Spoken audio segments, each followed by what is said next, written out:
ये मंत्री भी उसमें शामिल है देखिए जो चुनाव लड़ेंगे विधानसभा के। भाजपा के स्टैंडर्ड से भी ये फैसला चौंकाने वाला है।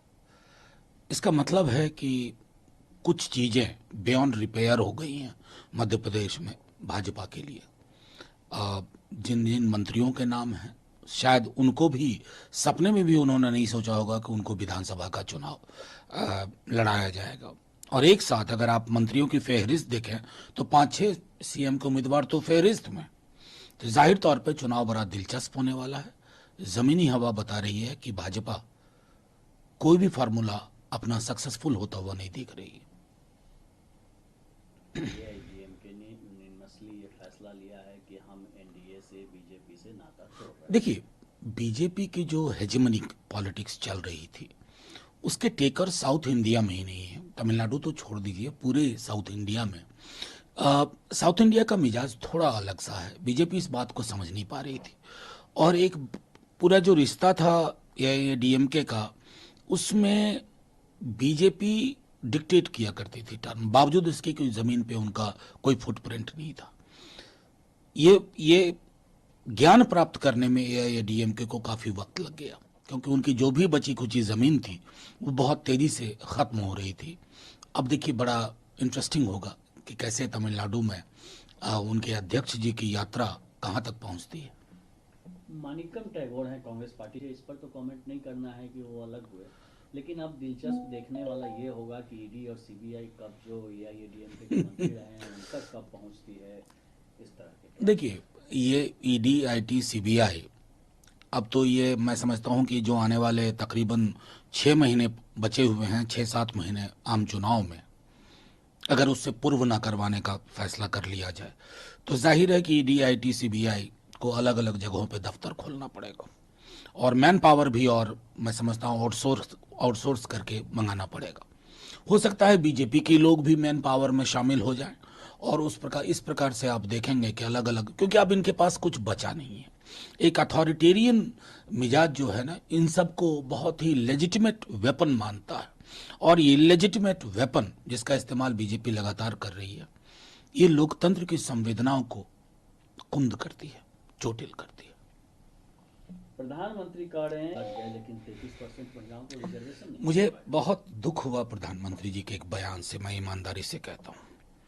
प्रधानमंत्री जी सदन में खड़े हुए और अपनी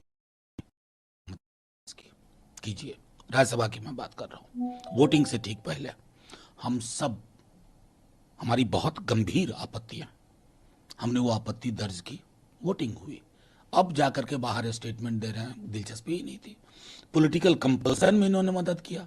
साहब, सबसे बड़े पॉलिटिकल कंपल्सन तो आपके चेहरे में दिख रहा है प्रधानमंत्री जी। आज बिल पास होने के बाद क्या इंक्लूड हुआ है और कब होगा, से ज्यादा चर्चा इस बात की है कि आपने किनको एक्सक्लूड किया है, यानी कि ओबीसी वर्ग को, यानी कि जातिगत जनगणना पे आपके रुख को। तो प्रधानमंत्री जी, आपकी परेशानी हम जरूर समझते हैं, लेकिन आप देश के प्रधानमंत्री हैं। सदन के अंदर जो आपने कहा था ना, उस पर कायम रहिए। उससे अगर आप अलग होते हैं ना, हल्के दिखते हैं, चूक जाते हैं बार बार। और प्रधानमंत्री करते हैं एक फैमिली को, करप्ट सिस्टम को नष्ट करना। अब प्रधानमंत्री जी के पास वोकेबलरी बड़ी लिमिटेड है, और इस बीच में तो मेरा गंभीर रूप से ये मानना है कि उनके जो लोग भी उनका भाषण लिख रहे हैं, उन्होंने तय कर लिया है कि प्रधानमंत्री जी के पास जो कुछ भी बची खुची पूंजी है उसको भी वो डुबो कर मानेंगे। देश के प्रधानमंत्री है, मैं बार बार दोहराता हूं, विपक्ष का कोई अलग से प्रधानमंत्री नहीं होता।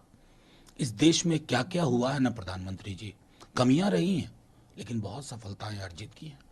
लोकतंत्र, अगर उस वक्त बहुत सारे देश आजाद हुए हमारे साथ, कहीं भी लोकतंत्र इतने मजबूत स्वरूप में नहीं है जितना आज है।